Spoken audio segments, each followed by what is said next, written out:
మూసుకునే ఉన్నాడు, కొంపదీసి నిద్రపోతున్నాడు ఏంటి? ధ్యానం కళ్ళు మూసుకొని ఎవరినో కాంటాక్ట్ చేస్తున్నారు. అవునా?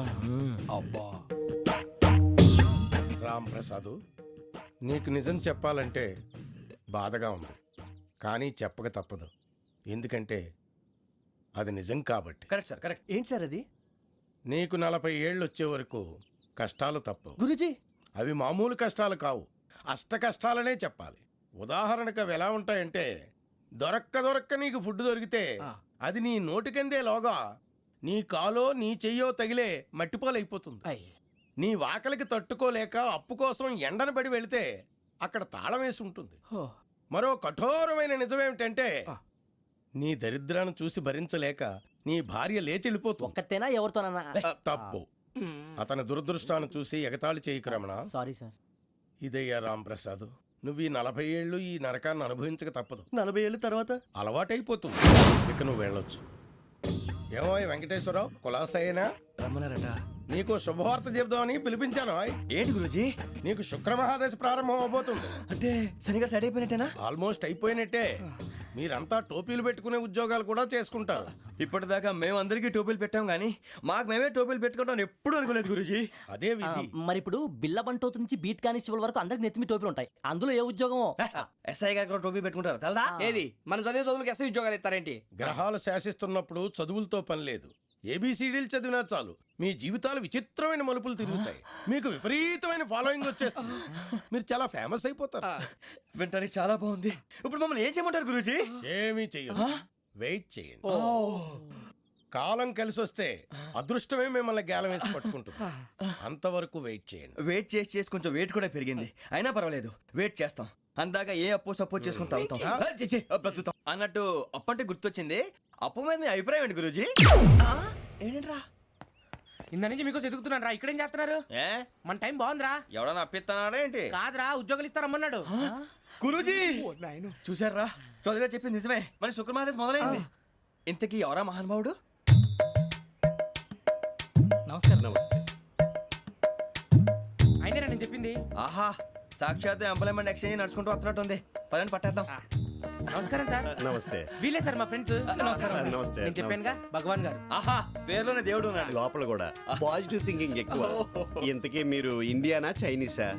India sir. మా ఫేస్ చూస్తారు అనిపించలేదు మీకు? భలే కామెడీ ఫీల్ అలా ఉన్నాడు. అవును సార్. నేను అడిగేది ఇండియన్ రెస్టారెంటా చైనీస్ రెస్టారెంటా అని. నేనేది ఓపెన్ గా డిస్కస్ చేయను కదా. పేరు చూసి స్కూల్లో డిస్కషన్ పెడతాడు అనుకుంటే వీటేంట్రా హోటల్ అంటున్నాడు. బాబు ఎట్ ఫీల్ అవుతున్నాడు. అంతా మీ ఇష్టం అంటున్నాడు సార్. ఫస్ట్ చైనీస్ రెస్టారెంట్ కి వెళ్దాం. నెక్స్ట్ అక్కడ డిసైడ్ చేద్దాం. అమ్మో. చాలా ఇబ్బంది పడుతున్నట్టున్నారు. నువ్వు చేత్తో తినే బాబు. నేను జనరల్ గా చైనీసే ప్రిఫర్ చేస్తాను. ఫ్యాట్ కంటెంట్ తక్కువ ఉంటది కదా. రేపు నుంచి మేము కూడా ఇదే ఫాలో అవుతాం. ఇంతకీ మీకు స్టీల్ ప్లాంటా, షిప్ యార్డా, ఏషియాడా, జింక, బంకా? బంకా, హెచ్పిసిఎల్. ఇవన్నీ దేనికి సార్? దేనికేంటి? ఉద్యోగం చేయడానికి. మీకు ఎందులో కావాలో చెప్పండి. నేను అమలపోతున్నారా? ఏంటయ్యా డిస్కషన్స్? మాకు నీ ఛాయిస్లు ఉంటాయి అనుకోలేదు. మీరు సడన్ గా జింకు బంకు అంటే సింక్ అవడానికి కొంచెం టైం పట్టింది. అదే అదే జేసీ గారు టోపీలు పెట్టుకుని ఉద్యోగం అన్నారుగా. వీటిలో టోపులు పెట్టుకునే జాబ్లు ఎక్కడ ఉన్నాయండి? అన్నిటిలోనే ఉంటాయి, వాటిలో కూడా ఉంటాయి. వాచ్మెన్ ఉద్యోగం కావాలా? ఇంతకీ మీరు అనే జాబ్ ఏంటి సార్? నేను చెప్పేది టోపులు పెట్టుకునే ఉద్యోగం కాదు, టైల్ కట్టుకునే ఉద్యోగం. అది టైల్ కట్టుకోవటం మాకు రాదు. వాళ్ళు కడతారులే. ఇంతకీ మీకు జిఎం కావాలనా, ఏ జిఎం కావాలనా? అట్లా పిలుస్తున్నాడు చూడు బాబు. జిఎం అడిగితే ఎలా ఉంటుందంట? ఏజీఎం అంటే వింటానికి కొంచెం పెద్దదిగా ఉంది. ఏజీఎం ఇప్పించండి సార్. అనుకున్నాను నువ్వు ఇది అడుగుతావని. జిఎం అంటే జనరల్ మేనేజర్, ఏజిఎం అంటే అసిస్టెంట్ జనరల్ మేనేజర్. తూచండి, మాకు జిఎంఏ కావాలి సార్. అది సరే కానీ భగవాన్ జీ, ఈ ఉద్యోగాలకి టోపులు పెట్టుకుని వెళ్ళొచ్చా? నీ ఇష్టం వచ్చినట్టు వెళ్ళొచ్చమ్మా. అయితే నాకు జింక్లో ఇప్పించండి. నాకు స్టీల్ ప్లేట్ నాకు బంకులో గానీ. కన్ఫ్యూజ్ చేయగానే ఆయన్ని అందరికీ ఒక చోట ఇప్పించండి సార్. కలిసి పని చేసుకుంటాం. జీతం ఎంతండి? 30,000 అంటే 40,000. వడ్డీ ఎంత? అప్పు కాదయ్యా, నీకు ఇచ్చే జీతం. అంటే తిరిగి ఒక్కలేదా? ఫ్రస్ట్రేషన్ లో ఉన్నట్టున్నాడు. అవునండి. నువ్వు ఇచ్చిన వాళ్ళు తీసుకోరు. మాకు అవసరం కూడా అదే. అంతేకాదు ప్రతి నెల గ్రాట్యుటీ, పిఎఫ్, సిఎఫ్. బియ్యం కూడా సార్? ఏ నువ్వు యాక్ చేస్తావా? భగవాన్ జీ, మీరు ఇదంతా ఎందుకు చేస్తున్నారు? ఊరికే మాత్రం కాదు, నేను మంచోడని చెప్పి నా కారు పెట్రోల్ లేకుండా వెళ్తుందా? వెళ్దాం. నేను ఇచ్చుకోవాల్సినవి ఉంటాయి కదా. ఇలా చూడు, అందుకని ఉద్యోగానికి వాళ్ళ ఆకారం తీసుకుంటా. మా గెటబుల్ చూసి మీరు అపార్థం చేసుకుంటున్నారు.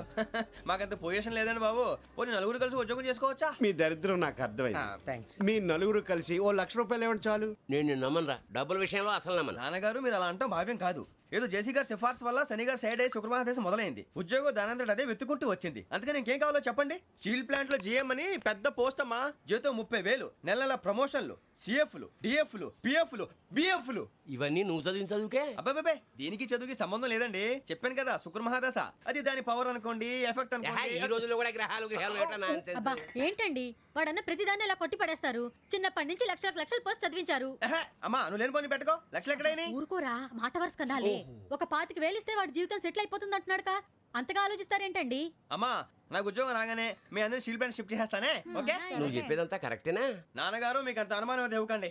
సర్లే, ఇప్పటికిప్పుడు అంత డబ్బు అంటే కష్టం కానీ నా కెనటిక్ హోండా అమ్మాలి. నాకు తెలుసు మీరు ఆ నిర్ణయం తీసుకుంటారని, అందుకే పార్టీని పట్టుకొచ్చాను. బయట waiting.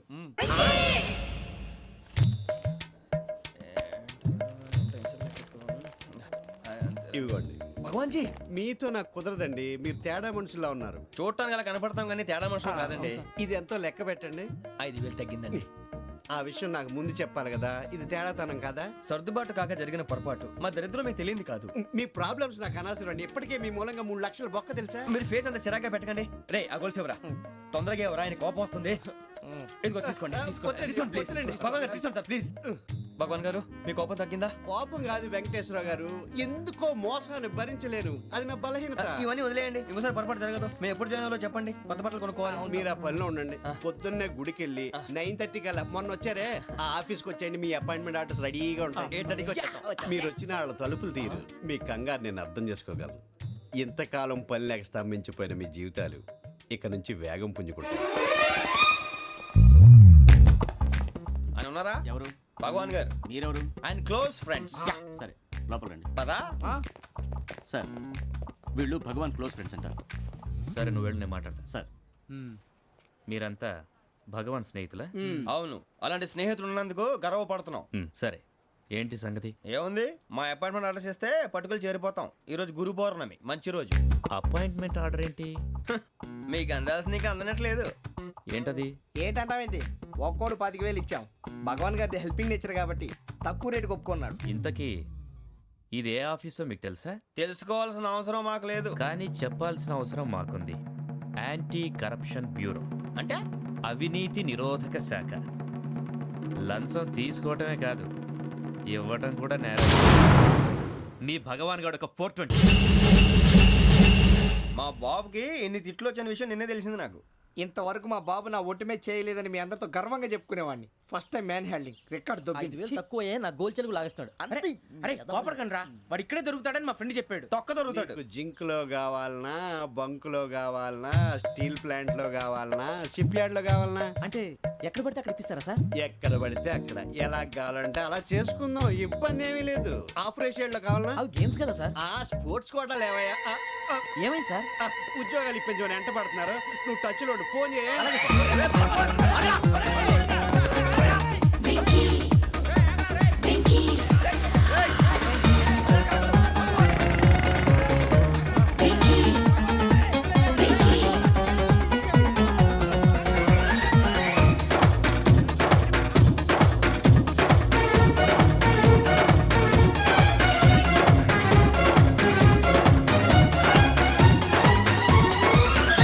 On your marks set go.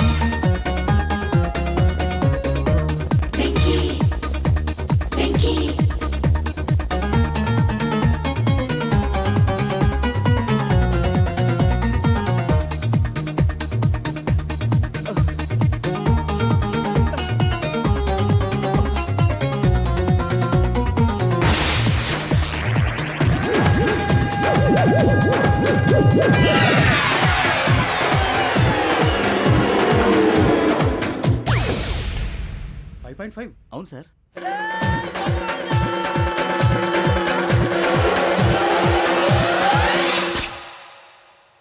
Great.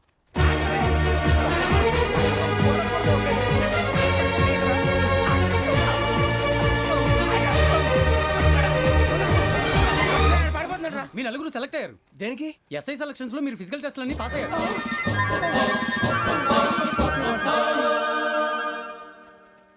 కానీ మేము అప్లై చేయలేదు సార్. అప్లై చేయలేదా? చేయి వదలకండి సార్, కాలు పట్టుకోవాల్సి వస్తుంది. రాగరాకు వచ్చిన అవకాశం. సరే, మీరంతా డిగ్రీలు పాస్ అయ్యారా? ఎప్పుడో. ఓకే, ఇప్పుడు అప్లై చేయండి. Thank you sir. నేను మేనేజ్ చేస్తాను. Thank you sir. మీరు రిటర్న్ టెస్ట్ ప్రిపేర్ అలాగే అవ్వండి. సార్. All the best. రేయ్, ఈ పరీక్షల్లో సమాధానాలని ఏబిసిడ్యూల్లోనే ఉంటాయి. ప్రతి ప్రశ్నకి 4 ఏదో ఒకటి కరెక్ట్ ఆన్సర్. ఏది కరెక్టో మనకు తెలియదు కదరా. నీకు ఏబిసిడ్యూల్ తెలుసు కదా? తెలుసు. అయితే కళ్ళు మూసుకుని 4 ఏదో ఒకటి రాసుకుంటూ పోతాం. మన అదృష్టం బాగుండి అవి కరెక్ట్ అయితే పాస్ అయిపోతాం. ఎస్ఎల్ కూడా అయిపోతాం. వారిని ఏబిసిడీలు వస్తే అసైల్ అయిపోతాం అని తెలిస్తే నాన్న కష్టాలు పడి డిగ్రీలు చేసేవాళ్ళం కాదు కదరా. రెడీ, స్టార్ట్ చేద్దాం. నీ ఇష్టదేమో ఆంజనేయ స్వామి. వేసుకో. నీ ఇష్ట పొలిటీషియన్ వాజ్పేయి. ఏబిసిడీలో రావాలి. నేషనల్ లెవెల్లో కాదు, స్టేట్ లెవెల్లో 7. స్టేట్ అయితే చంద్రబాబు నాయుడు. సిఎస్కో. నీకు ఇష్టం క్రికెటర్ ఎవర్రా? Mister dependable. ఆడేవడరా? ఓ నీ క్రికెట్ లో విజ్ఞాన ప్రదర్శనలో ద్రావిడు. డిఎస్కో. వేసావా? నీకు ఇష్టమైన నటుడు? బాలకృష్ణ. సమర్సింహారెడ్డిలో డీటెయిల్స్ వద్దు, బిఎస్కో. అయిపోయిందిరా. అందరూ దీన్నే ఫాలో అవ్వాలి. రాత్రికి ఏబిసిడీలు బాగా బట్టి పట్టండి. అందరూ ఏవే ఆన్సర్లు రాయాలి. మునిగితే అందరూ కలిసి మునుగుదాం. అయినా గురువారం పాటు గురుమేట్ల మీద కూర్చొని రాసింది ఖచ్చితంగా జరుగుతుందని జేసీ గారు చెప్పారు. మన ప్రయత్నం మనం చేద్దాం, మిగిలింది ఎక్కడికి వదిలేద్దాం. ఆయన కూడా ఏదో పని ఉండాలి కదా.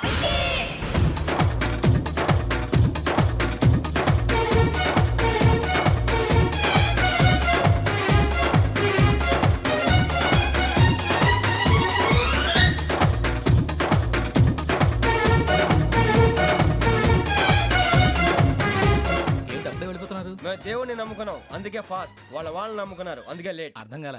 మా కాన్సెప్ట్ నీకు అర్థమైతే గుండా సత్తావు. వస్తా.